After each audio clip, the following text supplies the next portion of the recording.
সমস্ত গুরুত্বপূর্ণ আপডেট সবার আগে পেতে এখনই ভিডিওটিতে একটি লাইক করুন আর চ্যানেলটিকে সাবস্ক্রাইব করে পাশের বেল আইকনটি প্রেস করে নোটিফিকেশন অল করে রাখুন। আর ইতিমধ্যে যারা চ্যানেলটিকে সাবস্ক্রাইব করে রেখেছেন তাদেরকে অসংখ্য ধন্যবাদ। তো এই যে ফর্মটি আপনারা দেখতে পাচ্ছেন, এই ফর্মটাই কিন্তু প্রধানমন্ত্রী আবাস যোজনা গ্রামীণ এলাকা রেজিস্ট্রেশনের ফর্ম, অর্থাৎ যারা গ্রামে থাকেন তাদের রেজিস্ট্রেশন করার জন্য এই ফর্মটি। আমি আবারও বলে রাখি যে এই ফর্মটি কিন্তু আপনারা সোশ্যাল মিডিয়ায় বা কোনো রকম ওয়েবসাইটে পাবেন না, শুধুমাত্র পঞ্চায়েত বা বিডিও অফিসে গেলে পরে কিন্তু আপনারা এই ফর্মটা পাবেন, বাকি কিন্তু আপনারা অনলাইন থেকে এই ফর্ম ডাউনলোড করতে পারবেন না। তো আপনারা যখন পঞ্চায়েত থেকে বা বিডিও থেকে এই ফর্মটি আনবেন তখন এখানে দেখবেন লেখা আছে রেজিস্ট্রেশন ফর PMAYG, অর্থাৎ প্রধানমন্ত্রী আবাস যোজনা গ্রামীণ ফর্ম। ঠিক আছে, তো প্রথমে এখানে স্টেট অটোমেটিক কিন্তু ওয়েস্ট বেঙ্গল থাকবে, এখানে প্রিন্ট করাই থাকবে। তো এখানে ব্লক চলে আসবে, আপনার ব্লকের নামটি লিখতে হবে। ব্লক লেখার পর এখানে ডিস্ট্রিক্ট অর্থাৎ আপনার জেলার নাম কোনটা আছে সেই জেলার নাম লিখবেন। লেখার পর এখানে দেখুন পার্সোনাল ডিটেলস, তো পার্সোনাল ডিটেলসে কি আছে এখানে গ্রাম পঞ্চায়েতের নাম, তো ফার্স্ট আপনার গ্রাম পঞ্চায়েতের নামটি লিখবেন। লেখার পর এখানে দেখুন সোশ্যাল ক্যাটাগরি অর্থাৎ SC ST না ও আদার্স, তো সেটা আপনারা সিলেক্ট করবেন, অর্থাৎ কোন কাস্টে পড়ছেন, SC-তে না ST-তে না আদার্সে, সেটা আপনারা টিক করবেন। যদি SC-তে থাকেন সেক্ষেত্রে SC টিক করবেন, যদি ST-তে থাকেন সেক্ষেত্রে ST টিক করবেন, যদি আদার্সে থাকেন সেক্ষেত্রে আদার্স টিক করবেন। টিক করার পর এখানে দেখুন লেখা আছে সিলেক্টেড হাউস হোল্ড, অর্থাৎ আপনার বাড়ির প্রধানের নাম কি আছে, পরিবারের প্রধানের নাম কি আছে সেই পরিবারের প্রধানের নাম লিখবেন। হয়তো পারে আপনার বাবা বা আপনার ঠাকুরদা, ঠিক আছে, সেটা নামটি লিখবেন এখানে। লেখার পরে এখানে দেখুন রিলিজিয়ন, অর্থাৎ আপনার ধর্ম কোনটা আছে, তো এখানে আপনার ধর্মের নামটা লিখে দেবেন। তো আমি এখানে হিন্দু লিখে দিয়েছি। লেখার পরে এখানে দেখুন সিলেক্ট বেনিফিশিয়ারি, অর্থাৎ কার নামে আপনি অ্যাপ্লিকেশন করছেন, যার নামে আপনি অ্যাপ্লিকেশন করছেন তার নামটা কিন্তু এখানে দেবেন, অর্থাৎ বেনিফিশিয়ারি নামে তার নামটি হবে। তো হওয়ার পর এখানে দেখুন দ্বিতীয় যে জেন্ডার, অর্থাৎ যে অ্যাপ্লিকেশন করছে সে মেল না ফিমেল না আদার্স, ঠিক আছে। তো এখান থেকে আপনারা সিলেক্ট করে নেবেন, যদি ছেলে হন তাহলে মেলে টিক করবেন, যদি মেয়ে হন সেক্ষেত্রে ফিমেলে টিক করবেন, যদি আদার্স হন সেক্ষেত্রে তৃতীয় অপশনে টিক করবেন। টিক করার পর এখানে দেখুন সিলেক্ট অনারশিপ টাইপ, অর্থাৎ আপনার যে বাড়িটা সেই বাড়িটা কার নামে আছে।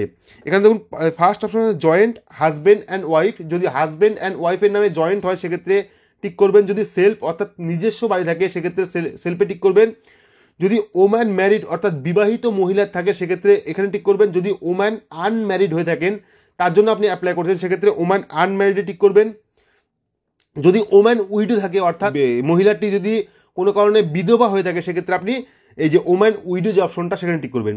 টিক করার পর এখানে দেখুন kind to for widow only, অর্থাৎ বিধবা যারা আছেন তারাই কিন্তু এখানে সিলেক্ট করবেন। তো ফার্স্ট আছে নন ডিফেন্স পুলিশ প্যারামিলিটারি, অর্থাৎ এখানে কারা কারা টিক করবে, যাদের স্বামী ডিফেন্সে ছিল, পুলিশে ছিল বা প্যারামিলিটারি ছিল, তারা হয়তো কোনো কারণে শহীদ হয়ে গেছে দেশের জন্য বা মারা গিয়েছে, সেক্ষেত্রে কিন্তু তাদের জন্য অ্যাপ্লিকেশন করার জন্য এই যে ফর দ্য উইডো অনলি যে অপশনটা সেখানে কিন্তু আপনার ডিফেন্স, আপনার স্বামী যে চাকরি করতো ডিফেন্সও হতে পারে, পুলিশও হতে পারে, প্যারামিলিটারি হতে পারে, সেখানে টিক করে দেবেন। টিক করার পরে এখানে দেখুন পার্সন উইথ ডিসেবিলিটি, যদি কোনো কারণে প্রতিবন্ধিতা থাকে, যে অ্যাপ্লিকেশন করছে সে যদি কোনো কারণে প্রতিবন্ধিতা থাকে সেক্ষেত্রে আপনি ইয়েস করতে পারেন অথবা নো করতে পারেন।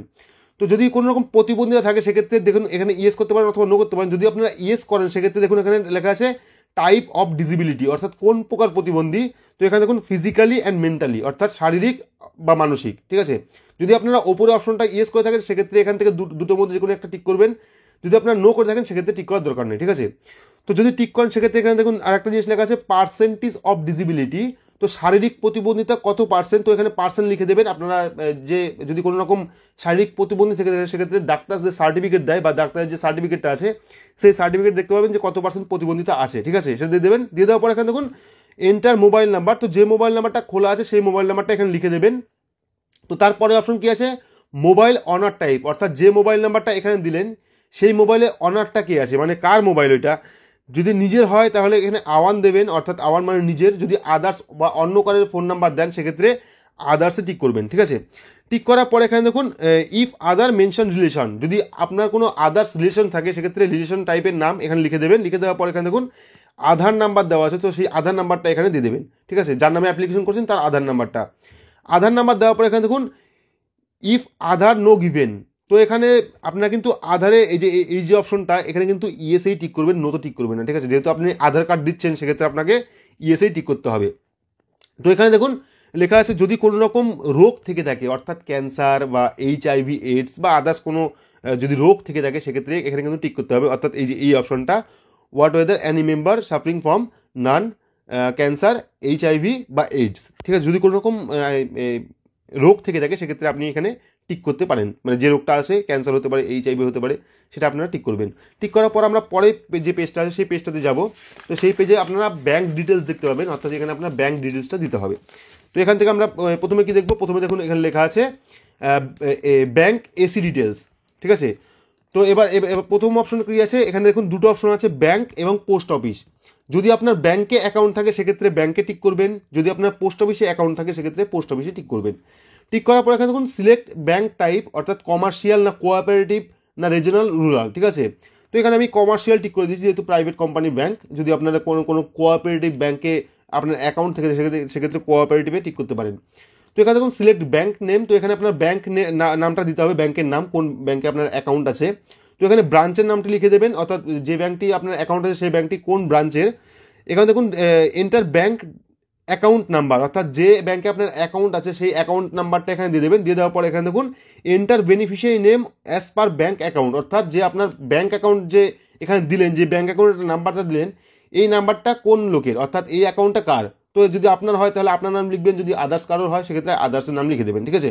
লিখে দেওয়ার পর এখানে দেখুন যদি আপনি কোনো কারণে লোন চাইছেন, অর্থাৎ সরকার থেকে তো আপনাকে 1,20,000 টাকা দেওয়া হবে বাড়ি তৈরির জন্য, যদি সেক্ষেত্রে আপনার আরও বেশি দরকার থাকে সেক্ষেত্রে কিন্তু আপনি এখানে ইয়েস করতে পারেন। তো এখানে দেখুন লেখা আছে বেনিফিশিয়ারি ওয়েন্টস টু অ্যাভেল লোন, অর্থাৎ যদি লোন চান সেক্ষেত্রে আপনি এখানে ইয়েস করতে পারেন অথবা নো করতে পারেন। তো এখানে তারপর অপশন আছে এন্টার লোন অ্যামাউন্ট, যদি আপনি লোন চাইছেন সেক্ষেত্রে কিন্তু এখানে 10,000 থেকে 70,000 টাকা পর্যন্ত আপনি লোনের জন্য অ্যাপ্লাই করতে পারেন। তো ধরুন 1,20,000 টাকা দিল, সেক্ষেত্রে আপনার ঘরটা কমপ্লিট হলো না কোনো কারণে 1,20,000, সেক্ষেত্রে কিন্তু আপনি এখান থেকে 10,000 টাকার থেকে 70,000 টাকা পর্যন্ত লোন আপনি নিতে পারবেন। তো এখানে লোন অ্যামাউন্ট লিখে দেবেন, ধরুন এখানে দিলাম 50,000 টাকা, সেক্ষেত্রে 50,000 টাকা আপনি অ্যাপ্লাই করতে পারবেন, ঠিক আছে। তো এখানে আসার পর এখানে দেখুন এন্টার জব কার্ড নাম্বার, তো জব কার্ড নাম্বারটা কিন্তু অবশ্যই দিতে হবে। আপনারা ভালো করে দেখবেন যেখানে যেখানে স্টার মার্ক দেওয়া আছে, এই যে স্টার মার্ক, সেইগুলো কিন্তু অবশ্যই আপনাকে পূরণ করতে হবে, বাকি ছেড়ে দিলেও কোনো ব্যাপার নেই। শুধুমাত্র স্টার মার্ক যে অপশনগুলো আছে সেগুলো কিন্তু আপনাকে অবশ্যই দিতে হবে। তো এখানে জব কার্ড নাম্বার চাইছে, আপনার যে জব কার্ড নাম্বারটা আছে সেই জব কার্ড নাম্বারটা দিয়ে দেবেন। এখানে স্বচ্ছ ভারত মিশনের নাম্বার চাইছে, তো এখানে স্টার মার্ক দেওয়া নেই, সেক্ষেত্রে দেওয়ার কোনো দরকার নেই। তো এখানে দেখুন হাউস সাইট ডিটেলস, তো এখানে হাউস অ্যালয়েড বাই গভর্নমেন্ট, যদি আপনার গভর্নমেন্ট থেকে ঘর এসে থাকে সেক্ষেত্রে এখানে ইয়েস করবেন অথবা নো করে দেবেন। নো করার পর এখানে দেখুন if know what is the side the land of, অর্থাৎ আপনার কীরকম ল্যান্ড আছে, পন্ড অর্থাৎ পুকুর বা কমন ল্যান্ড নিজস্ব, ঠিক আছে, এখান থেকে সিলেক্ট করে দেবেন। তো ওটা না সিলেক্ট করলেও কিছু হবে না, যেহেতু স্টার মার্ক দেওয়া নেই সেক্ষেত্রে না সিলেক্ট করলেও কিছু হবে না, ঠিক আছে। তো তারপরে এখানে দেখুন সার্ভে নং, তো সার্ভে নং এটা হলো আপনার জমির দাগ নাম্বার বা খসড়া নাম্বার, ঠিক আছে, যেটা আপনারা banglarbhumi.government.in ওয়েবসাইট থেকে আপনার কিন্তু জমির ডিটেলস আপনারা দেখতে পাবেন। তো সেখান থেকে সার্ভে নাম্বার এবং প্লট নাম্বার কিন্তু আপনাকে অবশ্যই এখানে লিখে দিতে হবে, ঠিক আছে। লিখে দেওয়ার পর এখানে দেখুন হাউস অফ সাইট, অর্থাৎ কত স্কোয়ার ফিট আপনার ঘরটা হবে সেই স্কোয়ার ফিটটা আপনারা লিখে দেবেন, ধরুন 124 বা 1024 স্কোয়ার ফিট, ঠিক আছে, সেক্ষেত্রে 1024 স্কোয়ার ফিট এখানে লিখে দেবেন। লিখে দেওয়ার পর এখানে দেখুন এখানে দেওয়া আছে এখানে দেখুন ডকুমেন্টের লিস্ট দেওয়া আছে এখানে। তো এখানে কী কী ডকুমেন্ট দিতে হবে, এখানে দেখুন জেরক্স কপি ডকুমেন্ট শোল বি অ্যাটাচ, অর্থাৎ এই যে ফর্মটা, এই ফর্মের সাথে কিন্তু আপনাদের এই যে ডকুমেন্টগুলো আছে সেই ডকুমেন্টগুলো দিতে হবে। হয়তো আপনার কাছে কোনো একটি নাও থাকতে পারে, সেক্ষেত্রে কিন্তু এখানে টিক করার অপশন আছে। তো এখানে কী আছে, first page of bank passbook, অর্থাৎ যার নামে অ্যাপ্লিকেশন করছেন তার কিন্তু ব্যাংকের পাসবইয়ের প্রথম পাতার জেরক্স লাগবে, জব কার্ডের জেরক্স লাগবে, আধার কার্ডের জেরক্স লাগবে, তারপরে আপনার ডিসেবিলিটি সার্টিফিকেট যদি থাকে সেক্ষেত্রে ডিসেবিলিটি সার্টিফিকেটের জেরক্স কিন্তু লাগবে, ঠিক আছে। এখানে ফিল আপ করার পর আমরা নিচে আসবো, নিচে এখানে দেখুন সাইন অফ বেনিফিশিয়ারি, অর্থাৎ যার নামে অ্যাপ্লিকেশন করছেন তার কিন্তু একটা সিগনেচার এখানে দিতে হবে বা টিপসই, ঠিক আছে। দেওয়ার পর এখানে দেখুন সিগনেচার অফ সেক্রেটারি, তো এখানে আপনাদের কিছু করার নেই, যেখানে আপনারা জমা দেবেন সেই সেক্রেটারি পঞ্চায়েতে যদি থাকে সেক্ষেত্রে পঞ্চায়েতের সেক্রেটারি কিন্তু এখানে সই করবে এবং এখানে সই করবে প্রধান, অর্থাৎ পঞ্চায়েতের প্রধান, যেখানে আপনি পঞ্চায়েতে জমা দেবেন সেই প্রধান কিন্তু এখানে সিগনেচার করবে। তো এর পরের পেজটা হয়তো আপনারা নাও বুঝতে পারেন, যেহেতু আমার জেরক্সে একটু গড়বড় হয়েছিল। এই ফর্মটা কিন্তু বিশেষ কিছু নয়, শুধুমাত্র একটু জুম করে দেখাই। এখানে আপনার নাম লিখতে হবে এবং এখানে আপনার ঠিকানা লিখতে হবে, ঠিকানা লিখে এটাও কিন্তু একসাথে জমা দিতে হবে। তো এই ফর্মটা আপনারা পঞ্চায়েত থেকেই পেয়ে যাবেন একসাথে, অর্থাৎ যে ফর্মটা আমি কথা বললাম, অর্থাৎ এতক্ষণ যে ফর্মটা আমরা ফিল আপ করলাম সেই ফর্মের সাথে কিন্তু আপনাকে যাবতীয় যত ফর্ম আছে সব ফর্মই দেওয়া হবে। শুধুমাত্র আপনাকে ফিল আপ করতে হবে এই দুই পেজ, অর্থাৎ প্রথম পেজ এবং দ্বিতীয় পেজ, বাকি পেজ কিন্তু পঞ্চায়েতের প্রধানরাই সই করে দেবে সেখান থেকে। তো আশা করছি বোঝাতে পেরেছি যে প্রধানমন্ত্রী আবাস যোজনা গ্রামীণের ফর্ম আপনারা কীভাবে ফিল আপ করবেন, কী কী ডকুমেন্ট লাগবে। তো যদি ভিডিওটি ভালো লাগে তাহলে অবশ্যই লাইক করবেন, চ্যানেলটিকে সাবস্ক্রাইব করে পাশে থাকা বেল আইকনটি প্রেস করে নোটিফিকেশন অল করে রাখবেন। আজকের মতো এটুকুই, ধন্যবাদ।